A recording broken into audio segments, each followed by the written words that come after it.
right, here we go. Welcome to Celtics Postgame Live. We're live at the NBA Finals where the Celtics just grabbed a 3-0 series lead. Tom Giles, Eddie House, Scal. What a game that was. Celtics with a 21-point lead. You saw Dallas make a huge run there to cut it to 1, but the Celtics making the plays down the stretch, Eddie. Yeah, they did. It was defense, and they did it with their defense. When they needed to get stops, they got stops, and they closed out the possession with the rebound. And I thought the Jays stepped up with their 30-point performance. They outplayed the most prolific offensive duo to ever face the earth, to ever don the NBA jersey. They outplayed them on both sides of the basketball, and we come away with a win. One more. I love the third quarter. I love the way that they just drove, kicked, extra pass. It was beautiful basketball, knocking down 3. I think they knocked down 7 in that third quarter. In the fourth quarter, downshifted a bit, but still found a way to win. And Jaylen Brown was huge throughout this game. Jason Tatum as well, but it is amazing. You go on the road, talk about the star players, and both the star players really delivered tonight. Yeah, Jason Tatum with 20 points in that first half. Celtics were down by 1 at the break.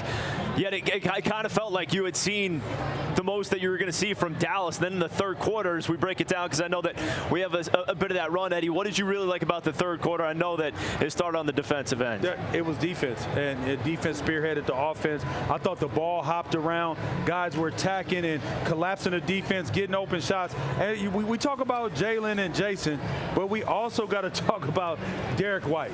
I will say his 3 probably was the biggest 3 of the game when he hit that, because it was almost like we were going off the rails. Are we finna blow this lead? But guess what?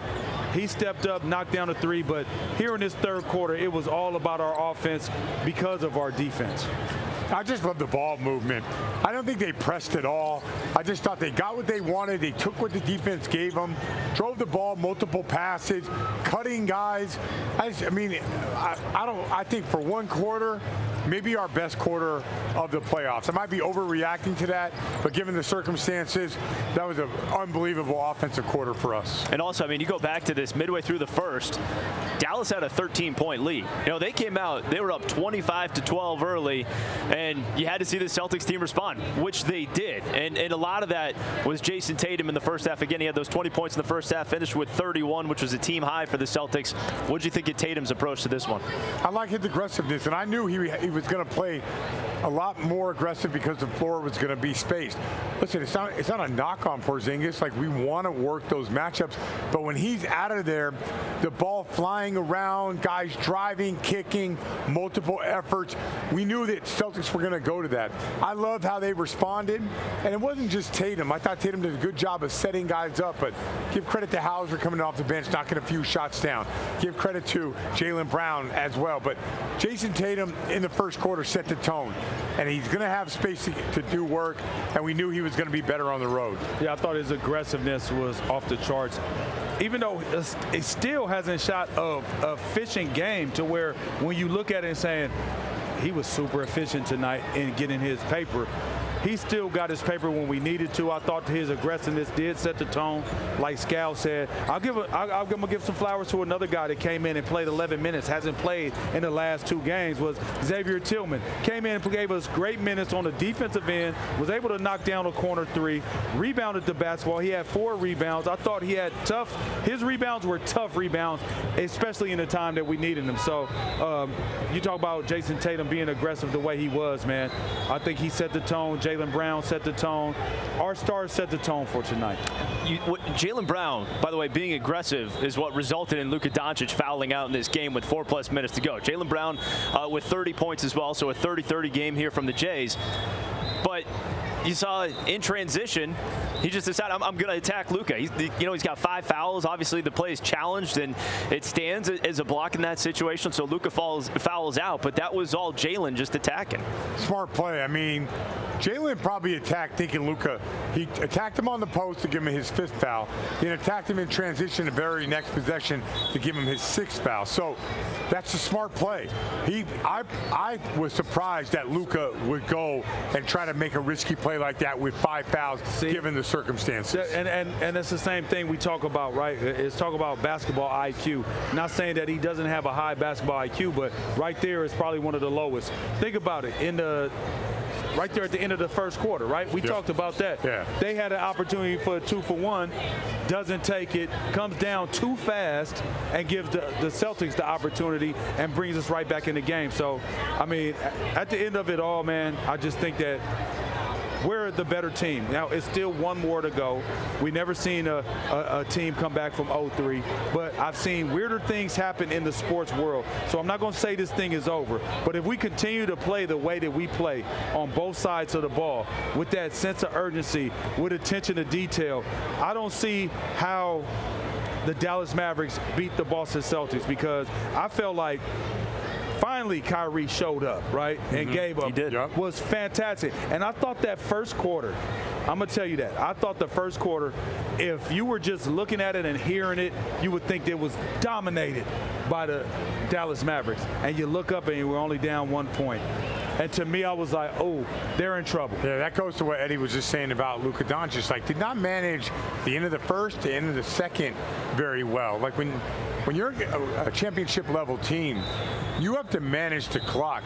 They took a shot with 37 seconds to go. We went down and ended up getting a 2-for-1 out of it.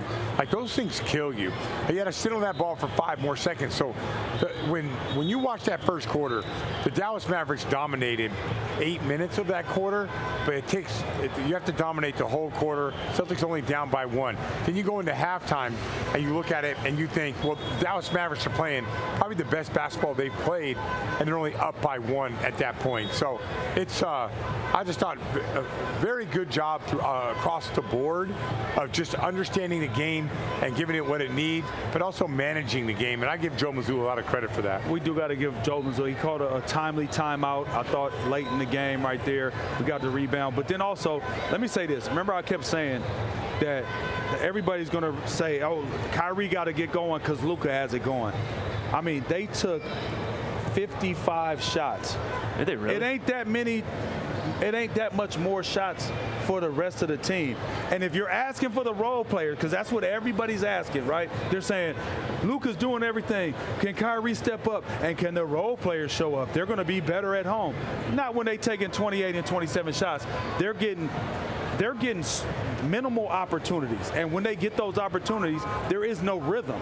You know, it's not a lot of guys that could just come in the game, catch and shoot, and be ready to go right away. Yeah. You got to get a lather. Sometimes you got to knock down shots or see something go in, or it's different ways for guys to get going. They don't have knockdown shooters.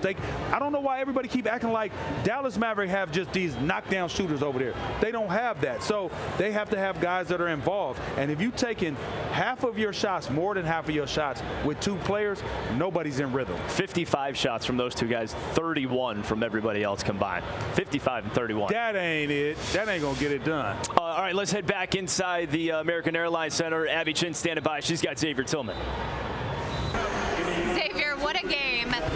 What did it feel like to get your first minutes in the NBA Finals? It felt amazing. It felt amazing. I feel like all the preparation that I've gone through, you know, I was ready for my moment whenever it was needed, and it felt amazing.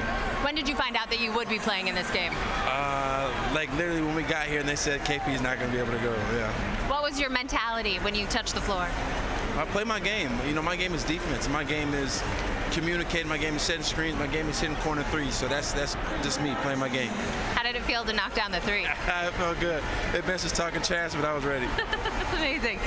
How did you guys keep your composure after Dallas almost made it all the way back from 21 points down? Yeah, we're built for it. We've gone through a lot of adversity this season. You know, we're built for those tough moments, and I feel like it's more important than ever to just stay together in those tough moments. And, you know, Al was bringing us together, telling everybody to take a deep breath, we're good. And it's a 3-point game, and everybody took a deep breath, and we're ready to go.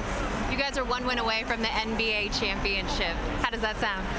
Sounds good. We're not satisfied, though. We know they're going to try to punch us in the mouth tomorrow early, so we got to be ready to go.